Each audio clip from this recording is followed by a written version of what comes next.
after having traveled all across the world, what I felt was that I really used to enjoy, simple things like bread, cheese, and wine. What are the ingredients in there? They'll have like probably about 20 ingredients. So obviously that doesn't make it to be like a really like a simplistic sourdough bread.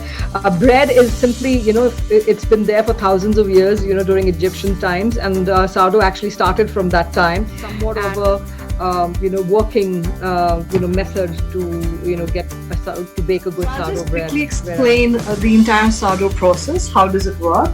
So, like I said, you have to start with what's called a starter, which is again, and this is primarily in cases where you're not feeding your starter every day. It's possible to get the starter once it's bubbly and it's ready, and then they put it into the fridge for about 16 to 40 hours, and then score and bake. Let me show you a technique where I've already mixed this dough with water, and I've added the levain, and I've just added the salt in a rustic style.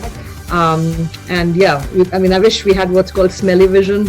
You could smell it, smell the sourdough here. So.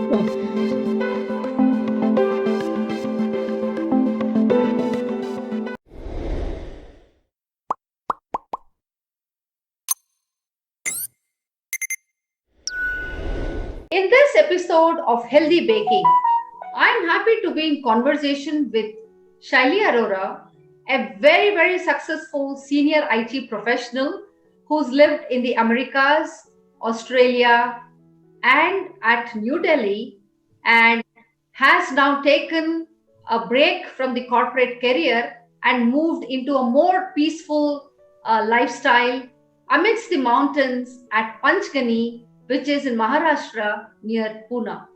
She is so passionate about baking these healthy sourdough breads, and she can talk about it for hours and days. So without taking too much of time, let us go and talk to Shaili Arora on what she thinks all about this sourdough bread. And there are so many questions that are there in my mind. Let's go to Shaili straight away. Shaili, welcome to my channel, Digital Wellness. Thanks, Sujata. Thank you. I can see the beautiful, mountains, huge space, trees, So let me begin by asking you a question. What was your motivation to move to Panchgani, right? Especially after you've had such a long career, have been, in Americas and Australia for such a long time. What was your motivation to move to Panchgani? So, after having spent more than 25 years, traveling over the world, seeing places, doing businesses across, different geographies, I think I just felt that it was time to sort of figure out who I was, and not defined by what job I did.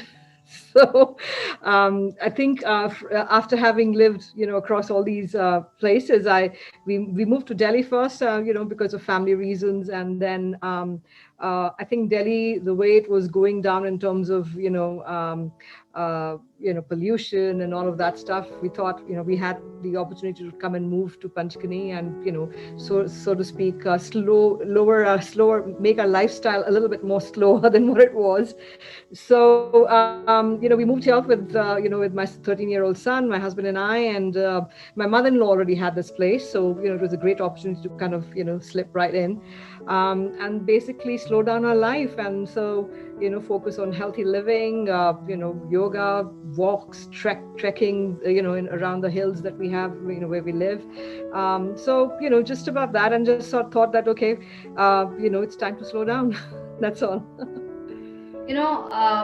Very apt person talking to our channel, Shaili. Thank you so much for that, because it really takes a mind to adopt a lifestyle of this. Wonderful to hear that. My next question is, then why baking, especially sourdough baking? Yeah, so after having traveled all across the world, what I felt was that I really used to enjoy simple things like bread, cheese, and wine. And looking at bread, I enjoyed bread a lot. and pairing it with nice different types of cheeses or wines for that matter. If you go into a supermarket and you look at a bread, which is like a whole grain bread, and they say, oh, it's really nice and healthy, but when you go and look at their packaging and say what are the ingredients in there, they'll have like probably about 20 ingredients. So obviously that doesn't make it to be like a really like a simplistic sourdough bread. Bread is simply, if it's been there for thousands of years, during Egyptian times, and sourdough actually started from that time. And because someone left a piece of dough next to the oven, and it just got fermented, and over the next day say, hey, let me just put it into an oven, and here, lo and behold, we had a sourdough bread. So if you look at the bread, and in the most simplistic way, it has only flour, water, salt, and natural yeast. Obviously, commercially, what you find is, because people wanted to shorten the time period of how you bake a bread, they started using commercial yeast, right? But in the simplistic form, it always fascinated me that how can you make something magical out of just simply flour, water, salt, and yeast?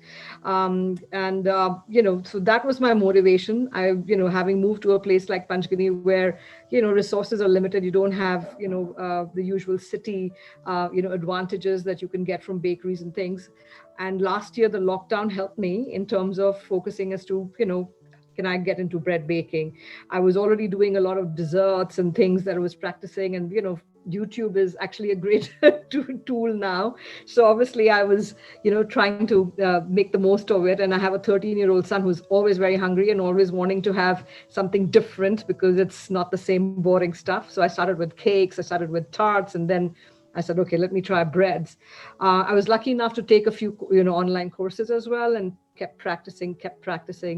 And I think I've got a somewhat of a, working, method to, to bake a good sourdough bread where I'm based, because obviously you don't have access to such nice bakeries and things here. So now I do it at home.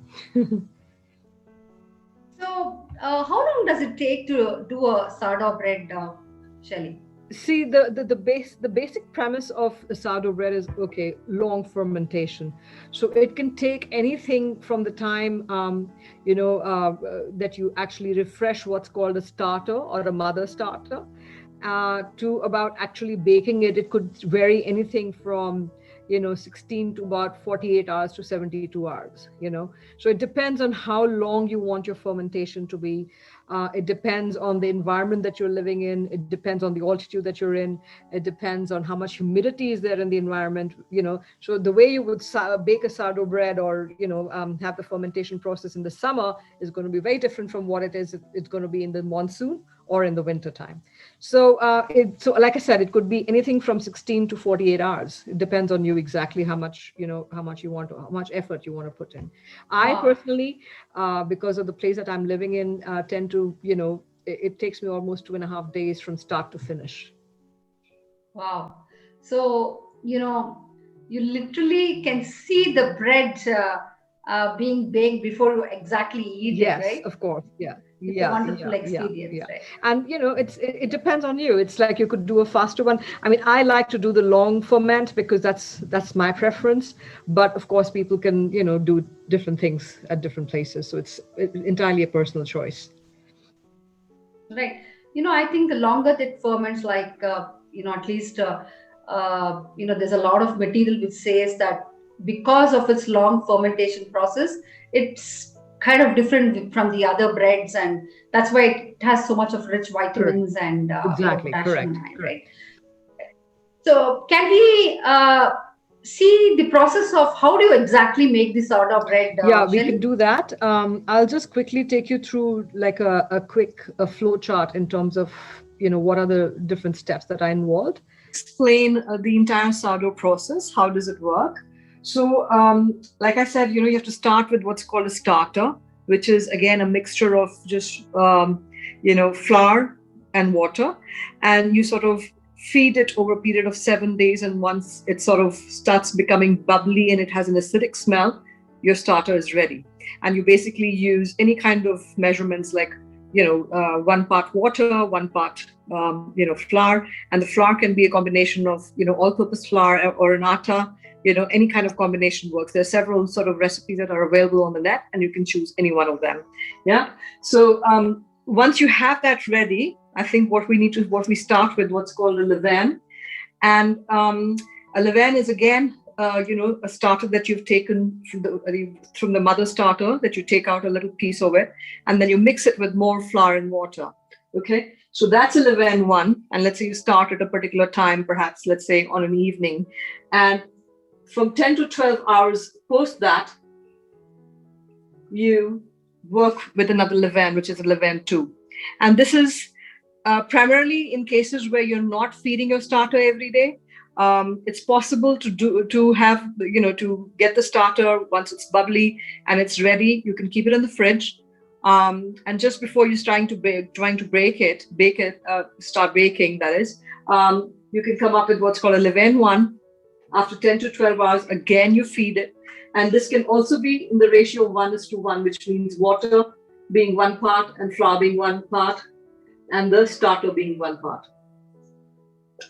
Okay. Similarly, the levain 2. And after that, we come to a process which is called autolyse. There are several types of methods that are available on the internet. If you do what's called an autolyse is just mixing of flour and water. So this could be the actual dough that you're going to be making, and this is what's called a levain 2, is kind of like a yeast that you sort of make it naturally, right? After mixing what's called an autolyse, when you just mix the flour and water together, it sort of forms a dough, and it's like a proper set dough. You mix a part of levain 2 plus the salt in it, and you mix it together into the dough, right? And then we do what's called a series of stretch and folds, which I'm going to show you in a bit. And this is done at like a 30-minute interval.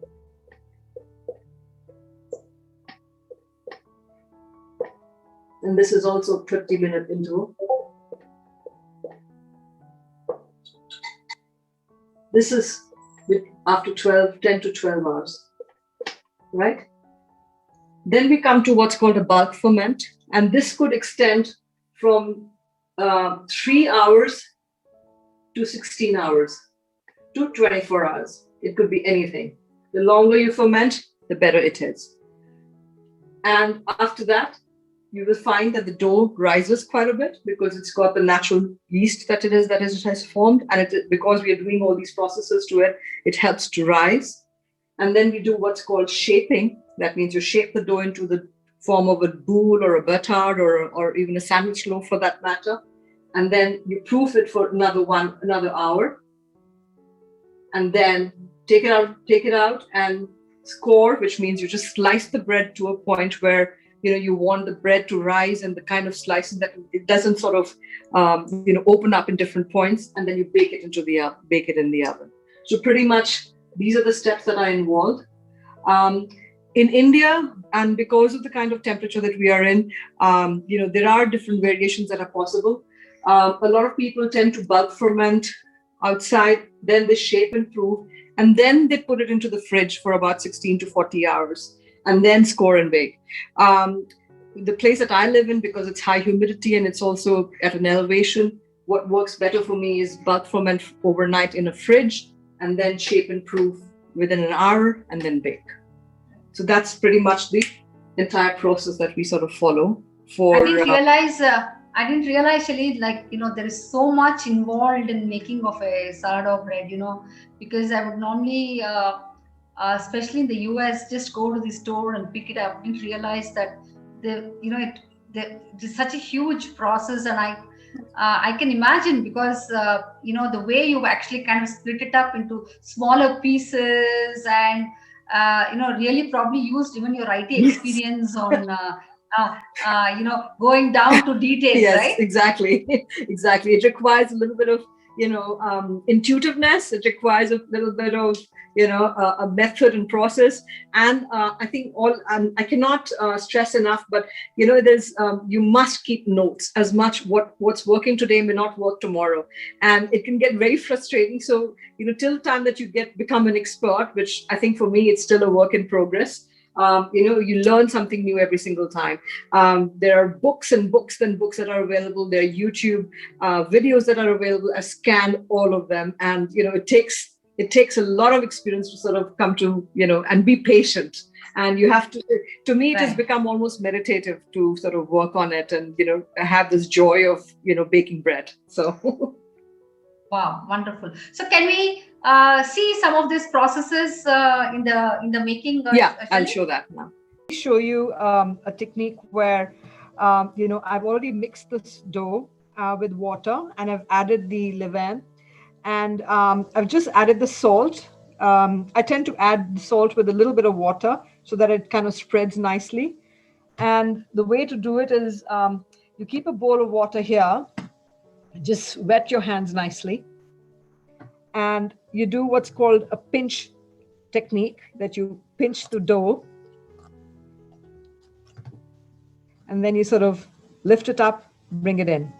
Again, wet your hands, pinch, pinch, pinch. This helps to spread the salt all throughout the dough. And then you do what's called a stretch and fold. So you lift it, you bring it down, you rotate 90 degrees. Again, you lift the dough from the bottom, fold it up, again 90 degrees, lift. You can see the stretchiness of the dough as the gluten is developing, and then you bring it down. Right, yeah. And the last one, again, lift it up and fold it down. And then you gently tuck it in, turn it over.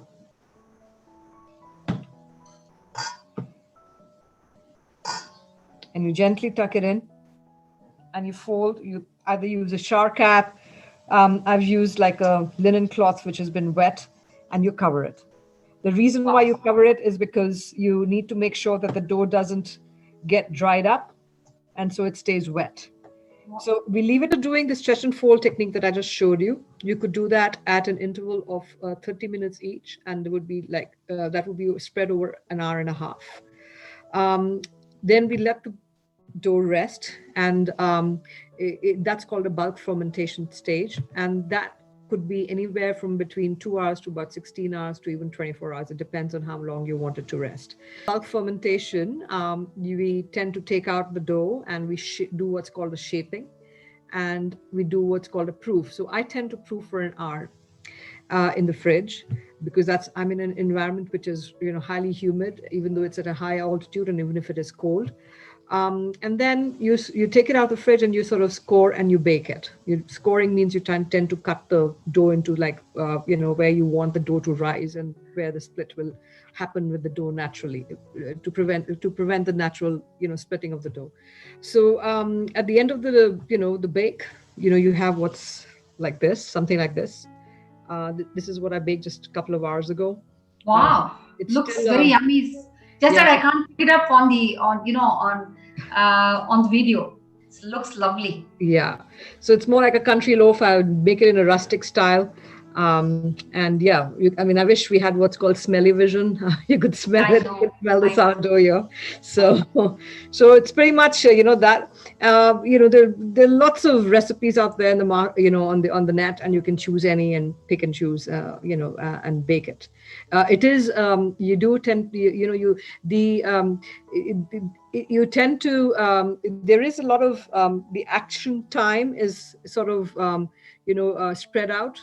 It's more about what is, there's an elapsed time is about 2.5 days. The action time could be about 6 hours or whatever. So it depends on how you want to sort of spread out your day and, build the sourdough baking in between your sort of, active or, busy careers. Right. So, I just have 2 questions more. So, what is the benefit that your family has experienced with this addition of this bread in the menu, that to homemade sourdough breads? So I don't think they want to get the regular white sandwich loaf that you get in the market anymore. So they're getting to eat obviously a very good, healthy, tasty bread, and it's all baked at home. There's no chemicals in it. They love it, whether it is crusty on the outside and soft on the inside. I tend to do a lot of bruschettas. They like sandwiches. They just slice it and just have it simple butter or cheese or whatever they can get. They just simply eat it just that way as well. So it's the benefits are a lot, because when you do something which is like over a long period of time fermentation, it's already digested, so your body is doing less work on digesting it because it's already digested. So it's something like what you do for dosa, right? When you have a dosa batter, it's fermented over a long period of time, and that's why it's easy on the stomach. It's pretty much the same. Right. Yeah. The next one is, I saw so much of passion when you were taking, through this entire process. So, do you do this as, this baking, also, for the others? Are you making these breads for the others too, other than your family? So yes, I have started it as a small artisanal baking for others on order. It's just made to order. So I'm very clear that it has to take it takes 2.5 days. So you need to give me an advance notice. I'm doing our home kitchen at the moment. So obviously it's there's only so much that I can do because it's an active home kitchen as well. Where like 3 or 4 meals are cooked in a day. So, how much ever I can do, I do. I mean, I think I'm going to limit to not baking more than 3 or 4 loaves a day, and that's it. Again, purely artisanal stuff. So it's not something that I want to do it in a commercial scale at the moment. In the future, God knows, we'll see when it comes. We'll cross the bridge when it comes. So, how long, can you keep it outside? Do you need to keep, first of all, do you refrigerate it after you make this bread? Or how long can we keep it outside? Actually, the real sourdoughs, you can keep it out for an entire week. It's not like commercial bread, which will degrade over a period of time. But because I'm in an environment where there is a lot of humidity, so I tend to keep it, in the summer months, I tend to keep it outside for 24 hours and then sort of put it in the fridge. But like now it's monsoon, so maybe 48 to 72 hours outside and then put it in the fridge. So it depends, and a lot of people tend to just slice it and freeze it and then toast it whenever you want to. So it's a lot of those things. So it depends on where you are, the temperature, the ambient temperature, the environment. And otherwise it can just stay out very easily on the counter. Yeah, if it lasts that long. In my house, it doesn't last more than a day or so. So yeah. I can imagine. The addiction, by your family members. Yeah. Shelly, thank you so much for this. Yeah. I know there are so many, recipes on the YouTube, but I would only want to say that you made it very special because you've added, the flavor of your own passion, right? Because it's not just about, it being, the recipes being available in the YouTube or, sourdough breads. They are, of course, available on bakeries, right? But I think the additional part of your passion, the additional flavor of your passion makes very interesting. And thank you so much for speaking with Digital Wellness. And looking forward for more from your side. Thank you once again, Shelly. My pleasure. Thanks so much, Sujata. Take care.